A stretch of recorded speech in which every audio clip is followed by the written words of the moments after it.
ठाणे गुन्हे शाखेच्या खंडणी विरोधी पथकाने मोठी कारवाई करत खोनीगाव परिसरात बेकायदेशीर चालणारी गावठी दारूभट्टी उद्ध्वस्त केली आहे।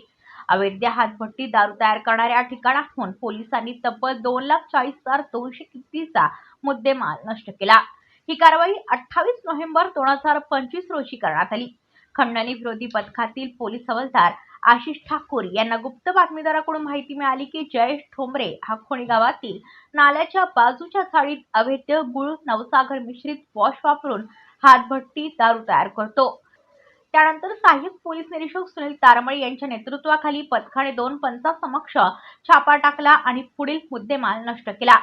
1,600 लिटर वॉश नवसागर सतेले प्लास्टिक ड्रम गावठी हातभट्टी दारू 300 लिटर एकूण 2,40,200 किमतीचा अवैध साहित्य नष्ट करण्यात आलं। या प्रकरणी मानपाडा पोलीस ठाण्यात गुन्हा क्रमांक 1437/2025 महाराष्ट्र दारूबंदी अधिनियम 1949 च्या कलम 65 फ अंतर्गत गुन्हा दाखल करण्यात आला आहे। ही कारवाई पोलीस उपायुक्त गुन्हे अमरसिंह जाधव तसेच सहाय्यक पोलीस आयुक्त विनय घोरपडे यांच्या मार्गदर्शनाखाली करण्यात आली। पथकात वरिष्ठ पोलीस निरीक्षक शैलेश साळवी यांच्यासह खंडणी विरोधी पथकातील अधिकारी व कर्मचारी मोठ्या संख्येने सहभागी होते।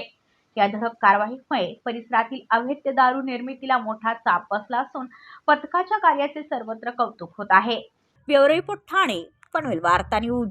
आपल्या परिसरातील बातम्या आमच्यापर्यंत पोहोचवण्यासाठी स्क्रीनवर दिलेल्या क्रमांकावर संपर्क साधू शकता। दूरध्वनी क्रमांक 8652414343।